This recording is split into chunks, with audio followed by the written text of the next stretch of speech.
A sudden silence on a bloody front. Vladimir Putin has ordered a 30-hour ceasefire on the eve of Easter. A gesture of peace or a trap? The Kremlin says it's for humanity, but warns that any Ukrainian move will be crushed behind closed doors. American officials float a bold idea: what if Crimea stays Russian for peace? And on the edge of the war zone, a U.S. congressman signs a shell with a message from Moscow.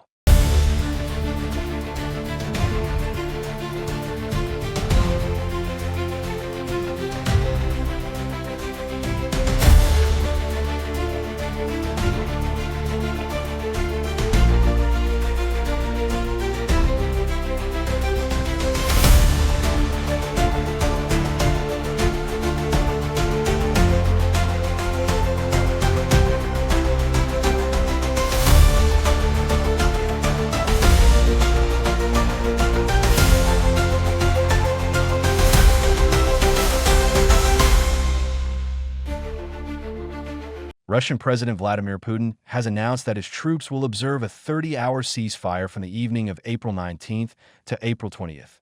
Villages that were previously supported in any way will soon Valery Vassilieva. The report has been received. Thank you. The situation on the line of contact is clear and is developing in a way that is favorable to us. The Russian troops are steadily moving forward, step by step along the border in the Kursk and Belgorod regions after the completion of the combat work to clear these territories. You will report separately today on the eve of Easter. I would like to congratulate, first of all, the servicemen who profess Christianity and Orthodoxy and who fight for Russia on this bright holiday, that I congratulate everyone in our country and in the world who celebrates, honors, and respects this coming day, guided by humanitarian considerations. Today, from 1800 hours to 0 hours from Sunday to Monday, the Russian side declares an Easter truce. I ordered that all hostilities be halted for this period. We assume that the Ukrainian side will follow our example. At the same time, our troops must be ready to repel possible violations of the truce and provocations by the enemy and any aggressive actions on their part. That we know that the Kyiv regime has violated the agreement not to strike energy infrastructure more than 100 times, as you've ever reported to me. So I asked you to be extremely attentive and focused, to be ready for an immediate response in full. Our decision on the Easter truce will show how sincere is the Kyiv regime's readiness and its willingness and ability to honor agreements and participate in the process of peace talks aimed at eliminating the root causes of the Ukraine crisis. For our part, we have always been ready for them, and we welcome in every possible way the aspirations of the American side. U.S. President Donald Trump, our Chinese friends, Chinese President Xi Jinping, the BRICS countries, and all supporters for a just peaceful settlement of the Ukrainian crisis. Valery Vassiliev, which once again, please convey to our fighters my congratulations and gratitude for their service to the fatherland, for their dedication and heroism. Affirmative. You and I agreed on this before. The last thing we need to do is to instruct the troops, the group commanders, to start implementing what we agreed on. Affirmative. Kyiv reacted to Putin's ceasefire announcement with skepticism. President Vladimir Zelensky described ongoing Russian attacks. In his response on Telegram on April 19th, Zelensky wrote, "As for yet another attempt by Putin to play with people's lives, an air raid alert is sounding across Ukraine right now." Earlier, U.S. President Donald Trump said he is prepared to walk away if Moscow refuses to engage, leaving European allies to take the lead. Trump said on April 18th that the U.S. will take a pass on trying to resolve the Ukraine war if either Russia or Ukraine makes it too difficult to end the conflict.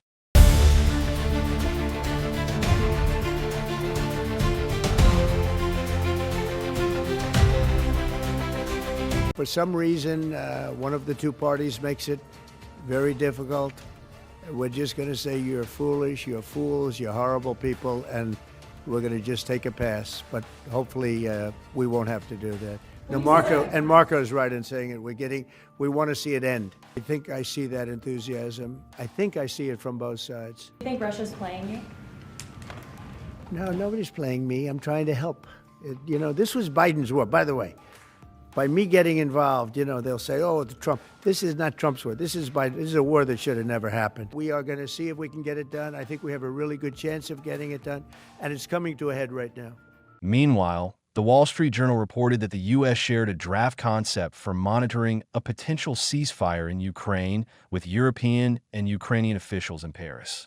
The draft concept was reportedly shared during meetings in Paris on April 17th, where European, Ukrainian, and U.S. officials gathered to discuss a ceasefire and security guarantees for Ukraine, according to an official that spoke to the WSJ.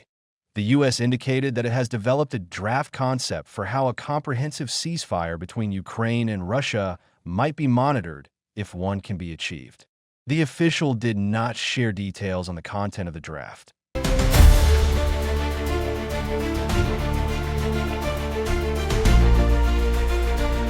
Bloomberg has reported that U.S. officials are open to recognizing the illegally annexed Crimean Peninsula as Russian territory as part of a wider peace deal in Ukraine.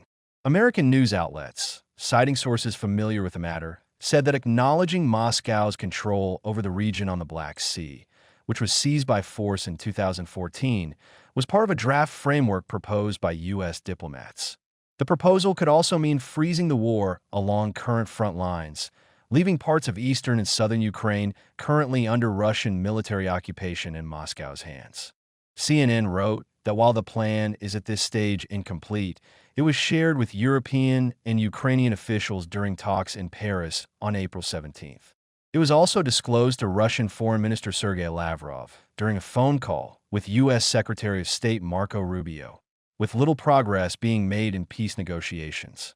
Rubio and President Donald Trump said on April 18th that they were willing to walk away from discussions on bringing an end to the 3-year-long, full-scale conflict. Ukraine has agreed in principle to a 30-day comprehensive of ceasefire, but Russia has set a number of conditions it says must be met before agreeing to a pause in fighting. Both sides approved a halt attacks on energy infrastructure, although they have since accused each other of breaching the deal. The question of Ukraine's future borders could be central to U.S. attempts to forge a compromise. Russia took Crimea from Ukraine in March 2014 and then backed pro-Russian separatists in the eastern Donbass region before launching a wider invasion in 2022, along with Crimea. Russia currently partially occupies Ukraine's Donetsk, Luhansk, Zappa, Isaiah, and Kherson regions and has formally annexed them.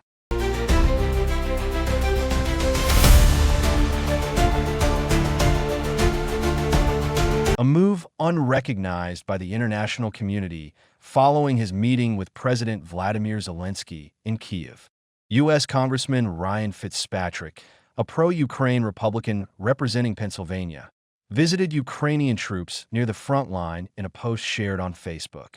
Fitzpatrick published a video showing him signing an artillery shell with a message to Russian President Vladimir Putin. Hey everyone, Brian Fitzpatrick here, Pennsylvania's 1st Congressional District. We've been on the ground here in Ukraine for several days, on the front lines, up and down the border on the Ukraine side of the Ukraine-Russian border. Where we're at now, we'll keep the location undisclosed since I'm with some Ukrainian warriors here, but this is just one example of Russian-occupied territory up until not too long ago that they've completely burned down. This used to be a rich forest. This is what the Russians do. They just level buildings, indiscriminate burning and destruction of civilian areas, and that's their MO. That's what they do. It's just blunt force trauma. They overwhelm you with bodies, overwhelm you with artillery, without not a whole lot of thought behind it. But the good news is we spent several days, and I've spent a lot of time in this country, as you all know. This morning we were with the National Guard artillery, all the way up through organizations like this, the 3rd Assault Brigade, which is completely different. They are the high-tech drone operators that are manufacturing and operating the state-of-the-art drones that have completely changed warfare, not just here, but across the globe going forward. These are amazing soldiers. The men and women of the Ukrainian military, much like the men and women of the U.S. military, have this amazing fighting spirit. They're fighting for their democracy. They're fighting for their freedom. All of us in America need to stand behind them. I, for one, they know very well, very well, that I always have and always will have their back. I encourage all my colleagues in Congress to come here, not just to go to Kyiv in City Center. I was there yesterday with President Zelensky, but to come to the front lines, spend time with these men and women who are really the 1776 fighters like we had in America. They're fighting for their freedom against a brutal, oppressing force, and we will always have their back. So this is one of many visits here to Ukraine. Been to a lot of war zones. This one, I got to tell you, is pretty brutal.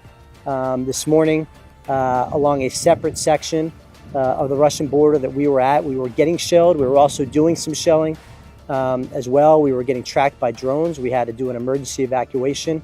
It is intense, and these men and women are doing this every single day under really, really tough circumstances.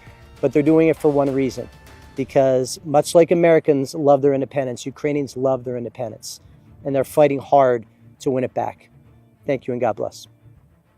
Earlier on April 17th, Fitzpatrick met with President Volodymyr Zelensky, during which the two discussed U.S. security guarantees for Ukraine, the proposed full and unconditional ceasefire, and broader efforts to achieve what Zelensky described as a dignified and lasting peace.